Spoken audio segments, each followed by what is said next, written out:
Hey there, ladies and gentlemen, Jens Davidson here again. We're back in action on the garage workbench project. So as you can see, we've made some changes since the last time you were here. I did some stuff off camera, and go ahead and walk you through some of that.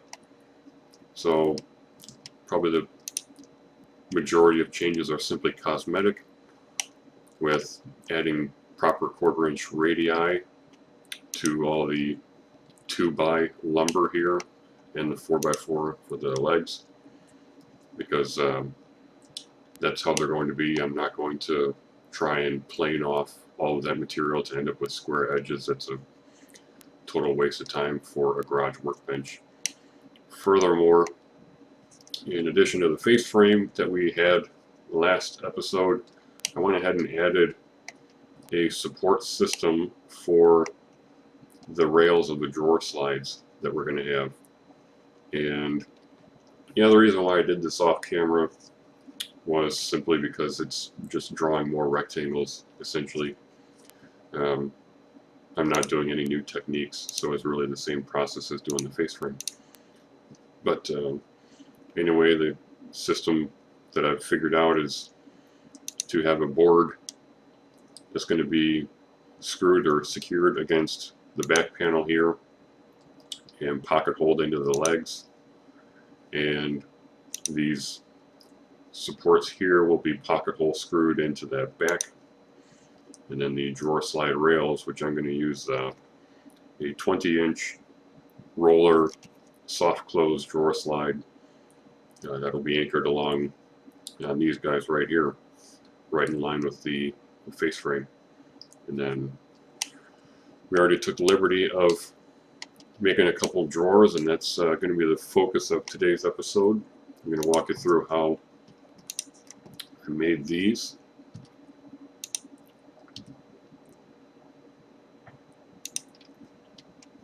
And as you can see down here on the bottom, we also have drawer slide frame supports. I'm not exactly going to be doing drawers on the bottom here. These are going to be cabinet doors on the face frame, but what we're going to do is have drawer slides and a simple tray, just a probably like a 1/2-inch plywood tray that will ride along those drawer slides, so anything in the back can slide out. You can get drawer slides that are capable of holding like 100 pounds. I mean, pretty substantial. So we'll be able to load it up with whatever we got and then just easily slide out the items that we need for easy access. 10 pairs, 100-pound capacity for 130 bucks. That's cheaper. And how many did I say we needed? 1, 2, 3, 4, 5, 6, 7, 8, 9, 10. That's exactly what I needed. So yeah, that's about the ballpark of what we're going to be spending on drawer slides, is over 100 bucks. Which, yeah, kind of sucks, but it is what it is. I don't have a lot of money, so I'll have to budget for that. But anyway, moving along. So we're going to continue along making drawers, and we're going to do it for this section here, because the drawers are going to have a drawer face on them, which is going to stick out 1/2 inch or so all the way around on all 4 sides, and that'll more than cover up the difference in the gap there. So let's go ahead and get started on building these drawers. We draw a simple rectangle. That is going to be 0.5, 20.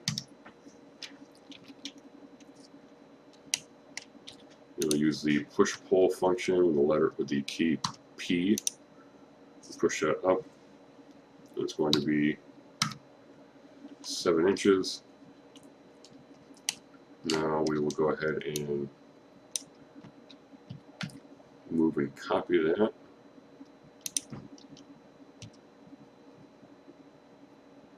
Doesn't matter how far right now. And now we're going to put dados in these. We're going to designate this as the back of our drawer here.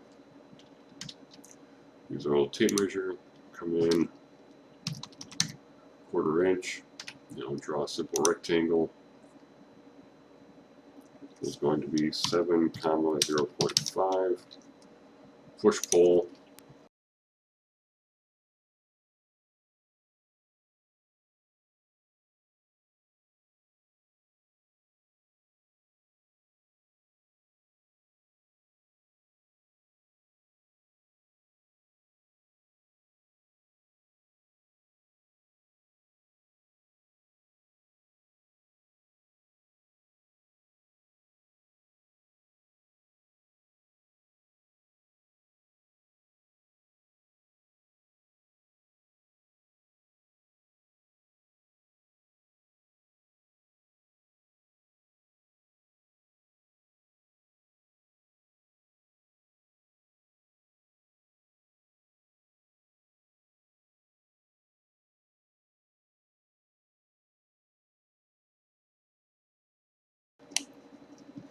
So the side panels are done. Now, in order to do the front and back panel, we need to figure out what the width of our drawer is going to be. So the drawer slides, let's go back to those.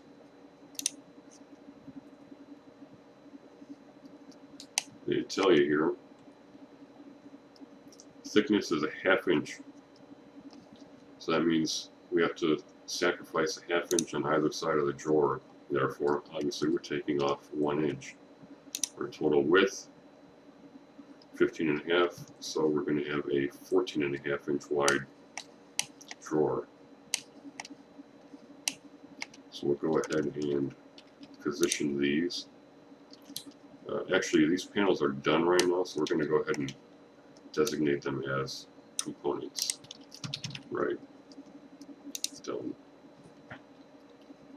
Now, we'll move these. We'll just do a tape measure here. 14.5. So now we need to move this drawer wall, I should say, or side panel here, so that it is in line with that. That's the overall width of our drawer, and we can base the width of this panel accordingly.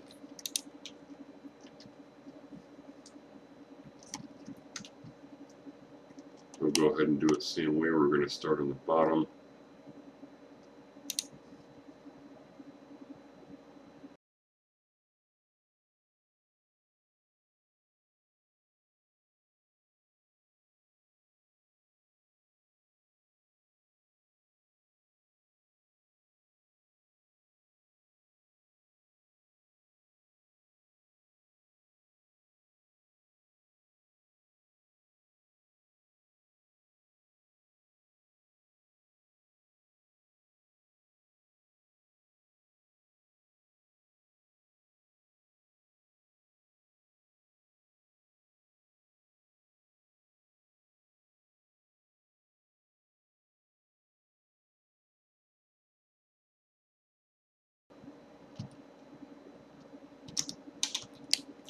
There you have it, there's a box. Let's go ahead and color it.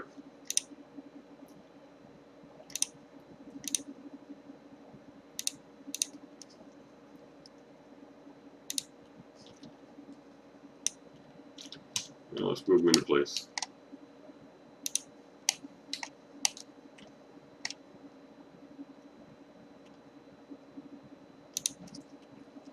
Our drawers are done there. Now we just need this really big one.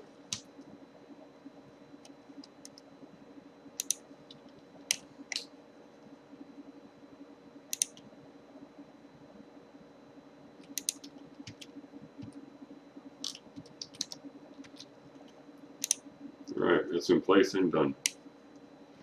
So all the drawers that we're going to be building are complete. And we just need these little plywood trays down here. Let's go ahead and draw those up real quick. I will pause it here and I'll get back to you guys when I have all these done.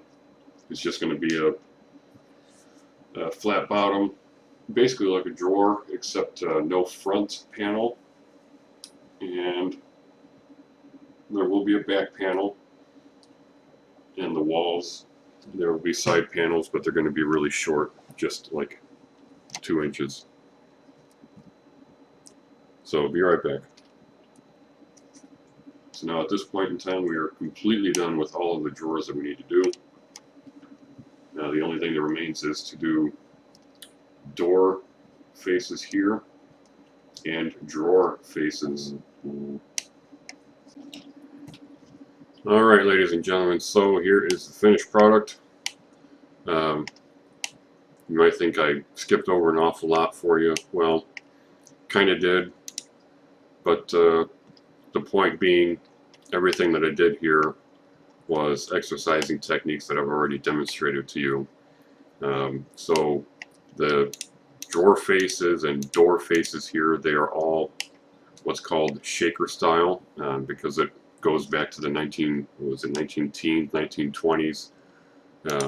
There was I don't quite remember where the term shaker comes from, but it was a popular cultural Eastern American style of woodworking, and this whole style here was popularized by that method or that movement, and still lives today. I use this method in my cabinet that I built back in November of 2020. I did videos on actually making these in person, in real life. I didn't do a 3D model, and you can go back and watch that video to see how these were made. I'm not sure if I'll incorporate that into my videos for actually building this cabinet when we get to that stage, but anyhow, I will go ahead and walk you through real quick how these are actually made. And we'll just take this guy here. Actually, we'll move it this way. We're lagging here because I think it's about to save it.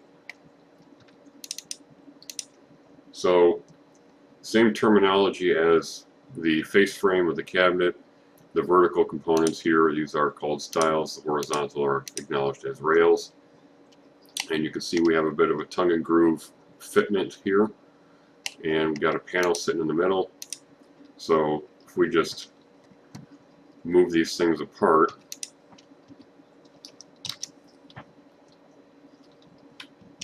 they're supposed to go up. You can kind of see generally what exactly we're looking at. So we have a dado ripped on all 4 panels, and we've got these tongue bits here. So how do we do that? Well, first of all, let's look at dimensions. This tongue is 1 inch long, and the dado, again, we're looking at the rails here, the horizontal parts. The rail is a 1/2 inch long, or sorry, a 1/2 inch deep. That dado on the rail is a 1/2 inch deep. And this material is 3/4 of an inch total thickness, and we split it in equally into thirds. So that's 1/4 inch dado, and 1/4 inch material on the other side. The stiles differ from the rails because not only that groove, or sorry, that tongue there, but the dado on the rails, it's a 1/2 inch deep, and on the stiles you can see it's very obviously deeper. It has to accept this 1 inch tenon or tongue. So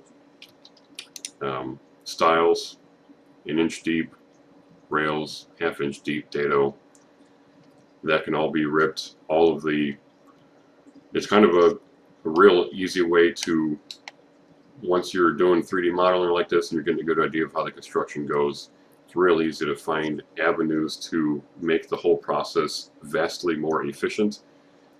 And so in process, I would take all of my rails, cut them to the overall length that they need to be, which in this particular case,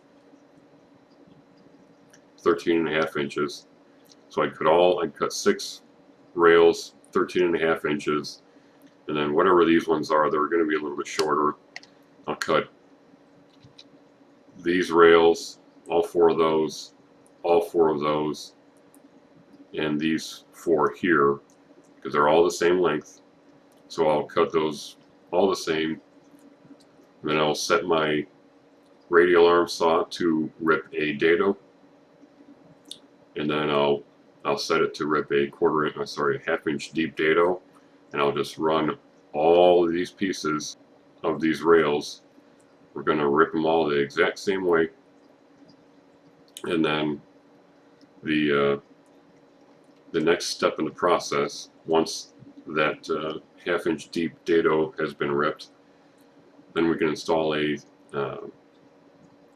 well, we'd leave the dado stack alone. We would orient these boards to go flat up against the table, and then use, again, we're cutting these on a radial arm saw.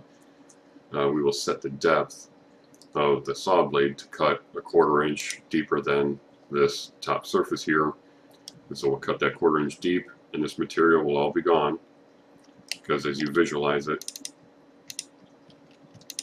we would start out like that.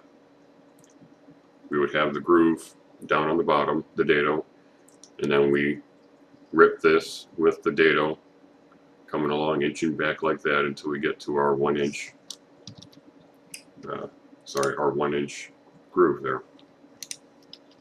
And then this tongue or tenon will magically be revealed. So that's sort of a way of looking at the whole process of carrying out multiple pieces in a very simple step. Another way to think of it is you could also get a long, like, let's say 6 foot long board of this 1x material and rip the entire 6 foot board, rip that half-inch deep dado in the entire board, and then cut it into the 13.5 inch lengths here for these 6, so on and so forth. It's tomato, tomato, but anyhow, you get an idea of how working through a 3D model allows you to spend a lot of time thinking about the whole process and come up with ways of making the construction of it much more efficient. So another very important point on shaker style construction is the center panel here. In our drawing, the center panel, as you can see, is a little bit shorter, narrower than the receiving dado there. And the same concept holds true of the height of it. So we did that on purpose. The actual construction of a finished shaker panel requires that the central panel be loose fitting inside the 4 dados.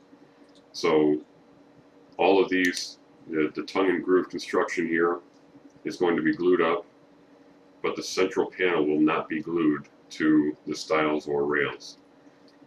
If it is, there's a chance that with increases in humidity due to the changing seasons, or contraction due to drying out, such as in winter here in the Midwest, you could cause cracking and fracturing and blowing out of the glue joints.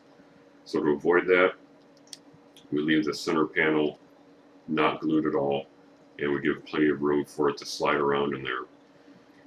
Because we don't, because of the amount of material we remove from this central panel, it doesn't matter how it's positioned. If it's all the way up against this dado wall here or up against the other one, you're not going to see a gap. It'll still look perfectly fine, and so visually it makes no difference, but structurally it potentially saves you a major headache.